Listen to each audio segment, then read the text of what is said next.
I'm at a rest stop in between Phoenix and Tucson, and I'm doing all of this without GPS.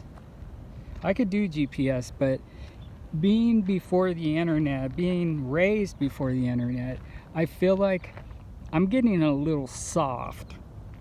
So I'm just gonna do it without GPS. Use my brains, use my little Thomas map.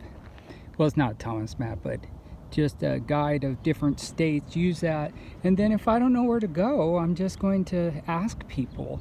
So I had to do that a few times, and that's kind of humbling, but it keeps you grounded, and it's also good for the soul. And I want to tell you what it does for me. Reading the signs, reading the environment, and not always being sure where you're going is actually quite healthy. Ooh, look at that hawk. It's good for me.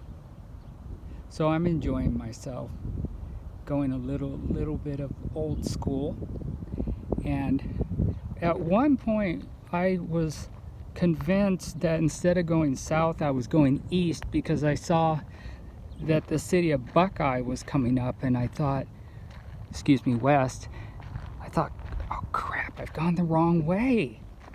And it was so tempting to just reach over and hit that GPS, and I thought, I might be going 30, 50, 70, 80, 90 miles out of my way. Then I thought, I'm retired.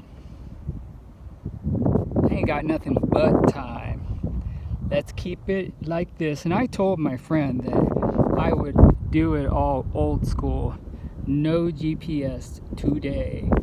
So eventually I had to stop and get gas, and I looked at my map book, still couldn't figure out if I was going south towards Tucson or if I was heading west in the wrong direction. And especially being in the middle of the day, it was hard to read the sun. And the signs in Arizona aren't friendly like the California ones.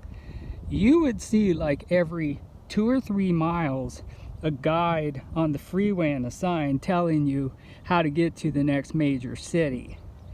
But they don't do it that way in Arizona. So I traveled, I don't know, maybe 11 to 15 miles before I stopped to get gas and ask for help. And I did need to get gas, plus I was a bit hungry. So I went in there and asked them if I was heading west or south.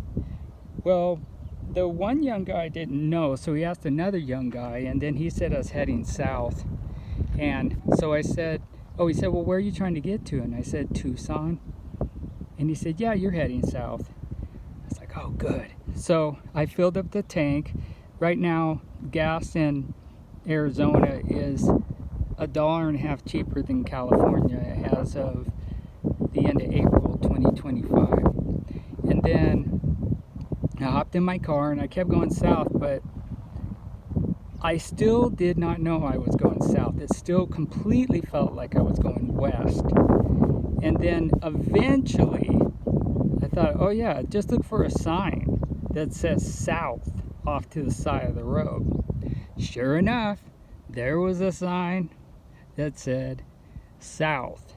And because see, in California, those kinds of things you'll often see it right on the directions on the green part overhead. So, but it's different in Arizona. So I literally traveled another 25 miles without even being convinced if I was heading the right way. So finally, I saw a sign that mentioned Tucson. For us spoiled baby Californians, that is a big deal, because where I'm from, I would have saw that Tucson sign at mile 2 on a long distance trip. So it was very hard to sit with the uncertainty for so far. But I eventually found that I was going the right way.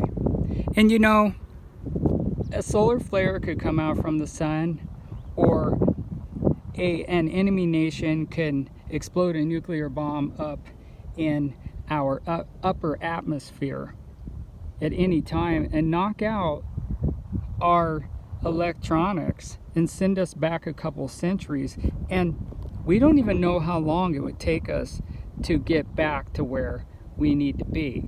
So I want to be one of those people that part of my brain where I had to rely on my instincts and on other real living people and paper maps and freeway signs, that's still alive in case all that kind of stuff happens. So I am going in the right direction, and here's the rest stop that I've never ever been to that I'm seeing right now, and then I'll be hitting the road, enjoying more of the desert.